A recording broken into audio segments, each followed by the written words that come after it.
بسم اللہ الرحمن الرحیم۔ شروع اللہ کے نام سے جو بڑا مہربان اور نہایت رحم والا ہے۔ قرآن مجید کی سورۃ الاحزاب میں اللہ رب العزت نے ارشاد فرمایا، بے شک رسول اللہ صلی اللہ علیہ وآلہ وسلم کی ذات تمہارے لیے نہایت عمدہ نمونہ ہے۔ تو جس ذات اقدس کی تائید خالق کائنات نے کر دی تو اس کی ہر بات، اس کی ہر ادا قابل تقلید ہے۔ رسول اللہ صلی اللہ علیہ وآلہ وسلم کی جتنی بھی سنتیں تھیں، جتنے بھی فرامین تھے، آج ان کی تائید جدید میڈیکل سائنس کو بھی کرنی پڑتی ہے۔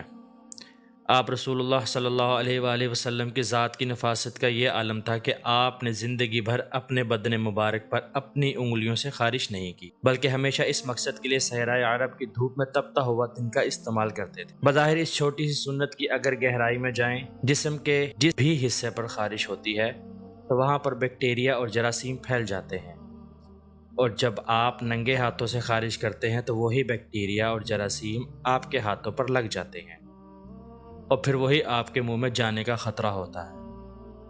لیکن اس کے برعکس رسول اللہ صلی اللہ علیہ وآلہ وسلم دھوپ میں پڑا ہوا تنکا اس لیے استعمال فرمایا کرتے کہ جو بھی چیز تیز دھوپ میں پڑی رہے گی اس پر جراثیم کا وجود نہیں ہوگا۔ خواتین و حضرات، اس طرح کے بے شمار اصول ہیں جن کے تحت رسول اللہ صلی اللہ علیہ وآلہ وسلم نے اپنی حیات مبارکہ گزاری اور اپنے صحابہ اکرام کو بھی انہی اصولوں پر چلنے کی ٹریننگ دی۔ انہی میں سے چند خوبصورت اور روزمرہ کی زندگی سے تعلق رکھنے والے کچھ اصول آپ کے ساتھ آج کی ویڈیو میں شیئر کروں گا، لیکن اگر اصولوں کی تشریح میں اگر کچھ غلطی ہو جائے تو مجھے معاف کر دیجیے گا اور میرے حق میں دعا بھی کیجیے گا۔ نبی کریم صلی اللہ علیہ وآلہ وسلم نے فرمایا، فجر اور اشراق، عصر اور مغرب اور عشاء کے درمیان سونے سے باز رہا کرو۔ اس فرمان میں بے شمار طبی حکمتیں پوشیدہ ہیں۔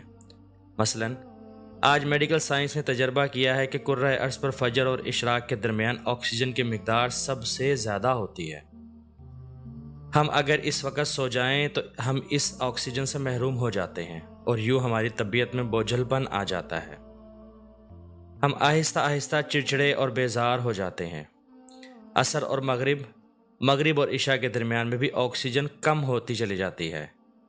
ہم اگر اس وقت بھی سو جائیں تو ہمارے جسم آکسیجن کی کمی کا شکار ہو جاتا ہے اور ہم 10 مہلک بیماریوں میں مبتلا ہو سکتے ہیں۔ دمہ بھی ان 10 بیماریوں میں شامل ہے۔ چنانچہ یہ اوقات جاگ کر گزاریں، آپ پوری زندگی صحت مند رہیں گے۔ میڈیکل ایکسپرٹ کا کہنا ہے کہ ہم اگر ان 3 اوقات میں واک کریں تو ہماری طبیعت میں بشاشت آ جاتی ہے، تو انسان اپنے آپ کو تازہ دم اور ایکٹیو فیل کرتا ہے۔ رسول اللہ صلی اللہ علیہ وآلہ وسلم نے ایک اور جگہ ارشاد فرمایا ہے، بدبودار اور گندے لوگوں کے ساتھ مت بیٹھا کرو۔ یہ حکم بھی حکمت سے بھرا ہوا ہے۔ بدبو انسان کو پریشان کرتی ہے، جبکہ خوشبو ہماری توانائی میں اضافے کا باعث بنتی ہے۔ انسان اگر روزانہ 10 منٹ بدبودار اور گندے لوگوں کے پاس بھی بیٹھنا شروع کر دے تو یہ بھی 20 دنوں میں ڈپریشن کا شکار ہو جائے گا۔ رسول اللہ صلی اللہ علیہ وآلہ وسلم نے ہمیں شاید اس لیے بدبودار لوگوں سے پرہیز کا حکم دیا اور یہاں تک فرمایا کہ پاکیزگی نفس ایمان ہے۔ آپ صلی اللہ علیہ وآلہ وسلم نے فرمایا، ان لوگوں کے درمیان میں مت سوئیں جو سونے سے قبل بری باتیں کرتے ہیں۔ یہ فرمان بھی حکمت کے عین مطابق ہے۔ آج سائیکالوجی اور میڈیکل سائنس نے بھی یہ دریافت کیا ہے کہ نیند سے قبل ہمارا آخری موضوعی گفتگو ہمارے خوابوں کا موضوع بن جاتا ہے اور یہ خواب ہمارے اگلے دن کا موڈ طے کرتے ہیں۔ ہم اگر برا سن کر سوئیں گے تو ہم برے خواب دیکھیں گے اور ہمارے برے خواب ہمارے آنے والے دن کا موڈ بن جائیں گے۔ ہم خوابوں کے طے کردہ موڈ کے مطابق دن گزارتے ہیں۔ چنانچہ نیند سے قبل ہماری آخری محفل اچھی ہونی چاہیے، اس سے ہمارا اگلا دن بھی اچھا گزرے گا۔ پھر رسول اکرم صلی اللہ علیہ وآلہ وسلم یہ تلقین کیا کرتے تھے کہ تم بائیں ہاتھ سے مت کھاؤ۔ یہ فرمان نبوی بھی سائنس کے عین مطابق ہے۔ ہمارے دماغ کے 2 حصے ہیں، دایاں اور بایاں۔ دایاں حصہ مثبت اور بایاں حصہ منفی ہوتا ہے۔ ہم جب اپنے جسم کو دائیں ہاتھ سے فیڈ کرتے ہیں تو ہماری مثبت سوچ مضبوط ہوتی ہے، اور جب ہم اپنے بدن کو بائیں ہاتھ سے کھلاتے ہیں تو ہماری منفی سوچ طاقتور ہوتی چلی جاتی ہے۔ آپ مشاہدہ کر لیں کہ آپ کو بائیں ہاتھ سے اکثر کھانے والے لوگ منفی ملیں گے۔ یہ آپ کو ہمیشہ شکوہ اور شکایت، غیبت اور دوسروں کو نقصان پہنچاتے ہوئے نظر آئیں گے۔ کھانے ہی سے متعلق ایک اور فرمان نبوی ہے، اپنے منہ سے کھانا نکال کر مت کھاؤ۔ یہ بھی سائنسی تحقیق سے بالکل درست ثابت ہوا ہے کہ ہمارے منہ میں 10 کروڑ سے 1 ارب تک بیکٹیریاز موجود ہوتے ہیں۔ یہ بیکٹیریاز مہلک جراثیم بن جاتے ہیں۔ یہ جراثیم ہمارے کھانے میں مل جاتے ہیں۔ یہ کھانا معدے میں جاتا ہے تو معدے میں موجود تیزاب ان جراثیموں کو مار دیتا ہے۔ یوں یہ ختم ہو جاتے ہیں، لیکن جب ہم جراثیم ملے کھانے کو منہ سے نکال لیتے ہیں تو ان جراثیموں کو آکسیجن ملتی ہے۔ یہ آکسیجن سیکنڈ کے 1000ویں حصے میں ان جراثیموں کی تعداد کئی گنا تک بڑھا دیتی ہے۔ یہ جراثیم معدے کے غدودوں سے بھی طاقتور ہوتے ہیں۔ ہم جب منہ سے نکلے لقمے کو دوبارہ منہ میں رکھتے ہیں تو یہ لقمہ معدے میں پہنچ کر ہمارے لیے زہر کے برابر ہوتا ہے، اور یہ زہر ہمارے پورے نظام انہضام کو تباہ کر دیتا ہے، جبکہ آپ کو ہونٹ بھینچ کر اور آواز پیدا کیے بغیر کھانے والے لوگ ہمیشہ صحت مند ملیں گے۔ اسی طرح حیات نبوی کا ایک اور اصول آپ کی پیش خدمت کرتا ہوں۔ رسول اللہ صلی اللہ علیہ وآلہ وسلم ہاتھ کے کڑاکے نکالنے پر تنبیہ فرمایا کرتے۔ سائنس کا کہنا ہے، ہم میں سے جو لوگ انگلیوں کے کڑاکے نکالتے رہتے ہیں ان کے جوڑ کھلنا شروع ہو جاتے ہیں اور یہ جوڑوں کے درد کی شکایت کرتے ہیں۔ اسی طرح روزمرہ کی زندگی کے بارے میں ایک اور اصول واضح کرتے ہوئے فرمایا، جوتا پہننے سے قبل جوتا جھاڑ لیا کرو۔ ہماری زندگی کے اہم واقعات میں کیڑے مکوڑے، چھپکلیاں، سانپ، بچھو ہمارے جوتوں میں پناہ لے لیتے ہیں۔ ہمارے بچے بھی جوتوں میں کیل اور کانٹے پلیٹ پھنسا لیتے ہیں۔ چنانچہ ہم جوتا پہنتے ہیں تو ہمارے پیر زخمی ہو سکتے ہیں یا ہمیں ان کیڑے مکوڑوں کے کاٹنے سے نقصان پہنچ سکتا ہے۔ لہذا جوتا پہننے سے قبل اسے جھاڑ لینا ہمیشہ فائدہ مند رہتا ہے۔ پھر ایک جگہ فرمایا، نماز کے دوران آسمان کی طرف نہ دیکھو۔ یہ فرمان بھی درست ہے۔ آسمان میں ایک وسعت ہے، یہ وسعت ہمیشہ ہماری توجہ کھینچتی ہے۔ ہم جب بھی آسمان کی طرف دیکھتے ہیں ہماری توجہ بٹ جاتی ہے، ہمیں توجہ واپس لانے میں وقت لگتا ہے۔ نماز کے لیے یکسوئی درکار ہوتی ہے۔ ہم جب نماز کے دوران آسمان کی طرف دیکھتے ہیں تو ہم سجدے اور رکوع بھول جاتے ہیں۔ چنانچہ حکم دیا گیا، نماز کے دوران آسمان کی طرف نہ دیکھو۔ یہ فارمولہ تخلیقی کاموں کے لیے بھی اہم ہے۔ اگر ہم لکھاری ہیں، مصور تصویر بناتے ہیں اور موسیقار دھن بناتے ہوئے آسمان کی طرف دیکھ لیں تو ان کا تسلسل ٹوٹ جاتا ہے، یہ اپنا کام مکمل نہیں کر پاتے۔ شاید یہی وجہ ہے کہ دنیا کا زیادہ تر تخلیقی کام بند کمروں میں مکمل ہوا، یہ کھلی فضا میں پروان نہیں چڑھا۔ آپ تخلیق کا آئیڈیا لینا چاہتے ہیں تو کھلے آسمان کے نیچے کھلی فضا میں واک کریں، آپ آئیڈیاز سے مالا مال ہو جائیں گے۔ لیکن اگر آپ ان آئیڈیاز پر کام کرنا چاہتے ہیں تو پھر آپ کمرے میں بند ہو جائیں، آپ کمال کر ڈالیں گے۔ آپ کو انبیاء، اولیاء، بزرگان دین بھی بند غاروں میں مراقبے کرتے ملیں گے۔ آپ صلی اللہ علیہ وآلہ وسلم نے ایک اور جگہ ارشاد فرمایا، رفع حاجت کی جگہ مت تھوکو۔ یہ حکم اپنے اندر 2 حکمتیں رکھتا ہے۔ ٹوائلٹ میں تھوکنے سے بعد میں آنے والوں کو بھی تکلیف محسوس ہوتی ہے، اور دوسری بات یہ ہے کہ ٹوائلٹ میں اور بہت سی مختلف قسم کے جراثیم ہوتے ہیں۔